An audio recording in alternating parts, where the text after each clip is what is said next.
কথা বলা হয়েছে। আর আজকে আমাদের বাংলাদেশে আজকে যারা রাষ্ট্র ব্যবস্থায় অতীতে শাসন করেছে, আমাদেরকে তারা অহংকার, হিংসা আর ভুয়াত্তমির কারণে আমাদেরকে ক্ষতিগ্রস্ত করেছে। লক্ষ্য করে দেখবেন ভুয়াত্তমির শেষ কোথায়। আজকে একটা জিনিস লক্ষ্য করে দেখবেন, আজকে যদি দেখবেন দুইটি দল এদের শাসন করেছে, তৃতীয় দল হিসাবে জাতীয় পার্টি এদের শাসন করছে, বাংলাদেশ আওয়ামী লীগ, জাতীয়তাবাদী দল বিএনপি। লক্ষ্য করে দেখেন কোন জায়গায় নিয়ে আমাদের ঠেকিয়েছে।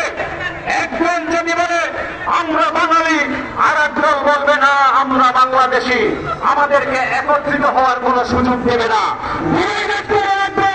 একজন বলবে বাঙালি, একজন বলবে বাংলাদেশি। আজকে দুঃখের কথা বলতে হয়, একজনকে যদি বলা হয় বঙ্গবন্ধু শেখ মুজিবুর রহমান,